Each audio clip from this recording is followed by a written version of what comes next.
Logins feel like surprise quizzes now, as familiar screens suddenly demand codes, taps, or facial confirmation, turning a simple sign-in into a small negotiation where the device sets the pace and you adjust, following a rhythm that quietly replaced the older, single-password routine.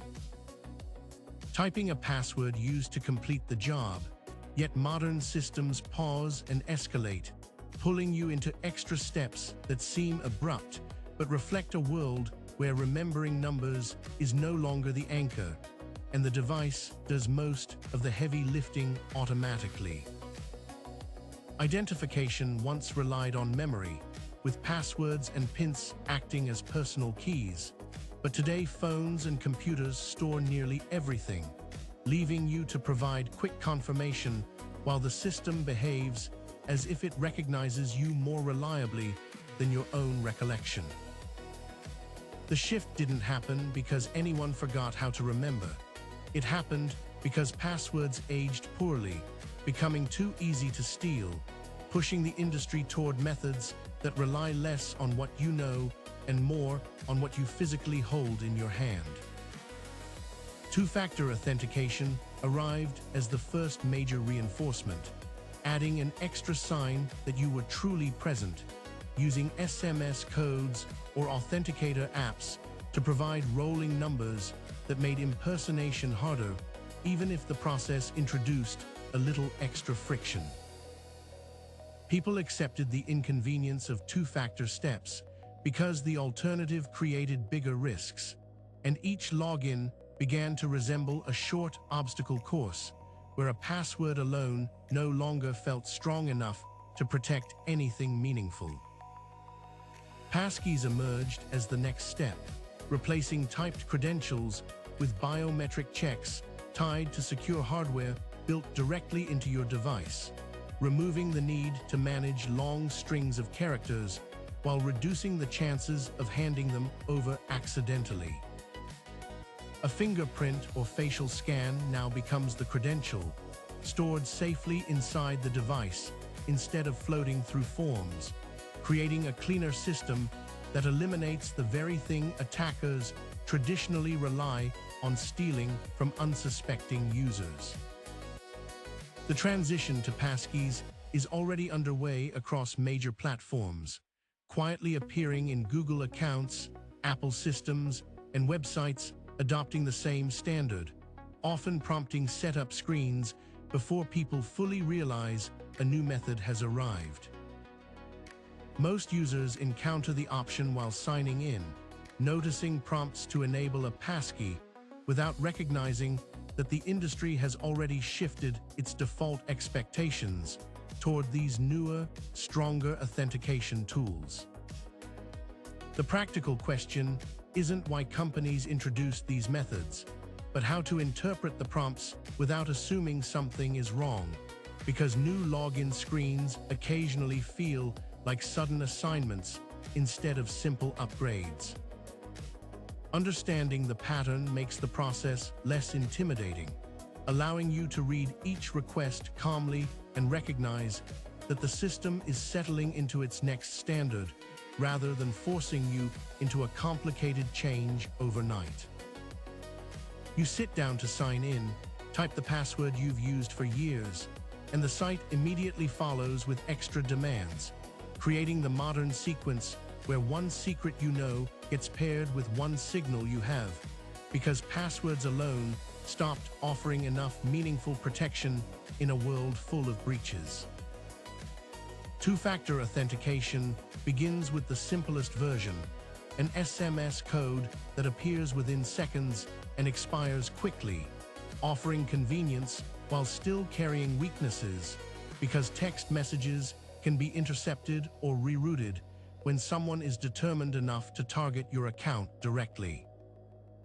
Authenticator apps strengthen the process by generating rolling codes inside your phone, refreshing every 30 seconds, avoiding vulnerable phone networks, and proving you're physically holding the right device at the moment.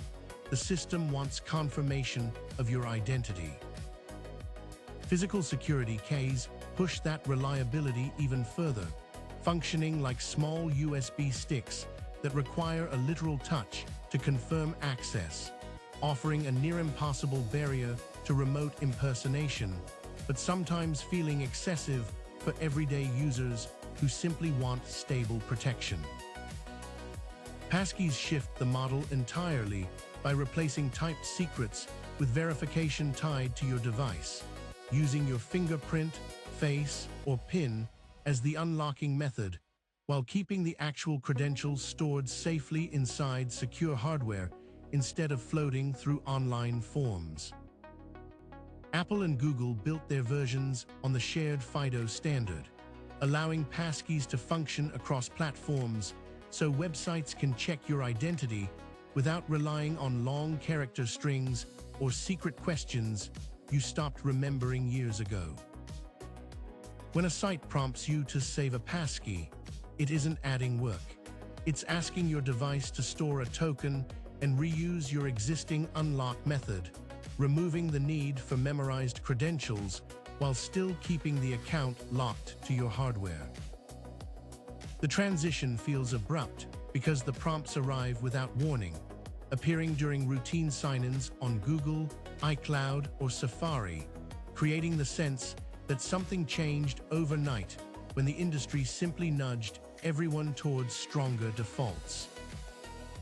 Choosing a passkey hands control to your device, while skipping it leaves you with your familiar password and whatever two-factor step already protects your account, meaning nothing breaks and nothing accuses you of being technologically behind. Reading the prompts becomes easier once you know the pattern.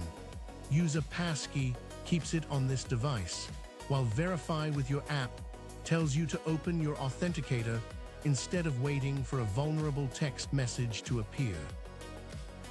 Backing up your authenticator through Cloud Sync or a recovery code ensures you're not stranded if the phone disappears, turning the entire system from a confusing pop quiz into a predictable routine you can navigate without frustration.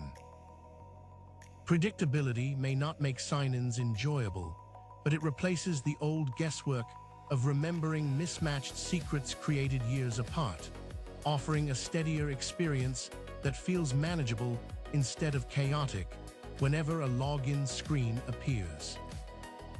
Confidence doesn't come from memorizing every new security term. It comes from recognizing that logins now match how people use devices. None of this is a test of technical courage. It's basic housekeeping, a shift towards simpler habits grounded in everyday familiarity. If a service offers passkeys, you enable it for the phone or tablet you rely on daily. The fingerprint reader or face scan you already use becomes your login. No typing, no juggling, just a quiet handoff where your device identifies you seamlessly. When a site hasn't adopted passkeys yet, you keep your authenticator app or backup codes nearby, treating them like spare keys you rarely mention but value. They remain simple safeguards that step in quietly whenever the primary method is unavailable or still transitioning. The routine becomes predictable once you stop expecting ceremony. Before traveling, you verify recovery options, ensure your authenticator is synced or backed up, and confirm at least one device can authenticate you even when unreliable hotel networks introduce confusion or unnecessary hurdles. You don't need security theater, you need reachable options. When a screen asks about using a passkey, it simply wonders whether you trust that device enough to vouch for you. If yes, confirm. If not, keep the older method without anxiety or deadlines. There's recognition in watching the system evolve. It isn't chaos, but thoughtful consolidation. Instead of many habits collected over decades, you choose one stable pattern while the rest fade. The pressure reflects the industry's pace rather than any real increase in personal difficulty.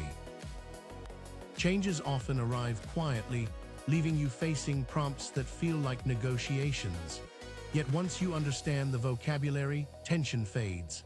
A passkey becomes simply your device, performing the difficult work, while two-factor remains a supportive fallback, with backup codes acting as discreet insurance. There's a social mask around technology, the assumption that everyone else understood earlier. Most didn't. Many dismissed prompts repeatedly before curiosity won. It's amusing to realize that after years of memorizing impossible strings, the strongest login is now the gesture you perform half asleep. It isn't sentimental, but it feels like reclaimed time. You notice the ease only when the friction lifts, revealing how much effort once vanished into routine authentication.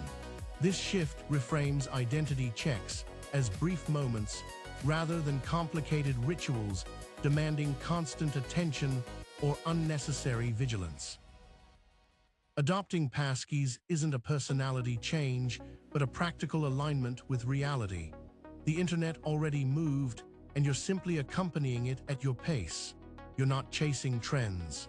You're embracing stability shaped by clearer expectations and calmer interactions with familiar devices. This transition also emphasizes continuity. Your established habits remain relevant, supported by newer methods that reduce friction without discarding what worked. Confidence grows naturally as each interaction reinforces the sense that security is no longer an obstacle, but an unobtrusive companion guiding daily access. In the end, progress feels less like a leap and more like a gentle shift. You move forward steadily, trusting the tools that now reflect ordinary behavior. The journey continues without urgency, shaped by familiarity, purpose, and the quiet assurance that you're keeping pace effectively.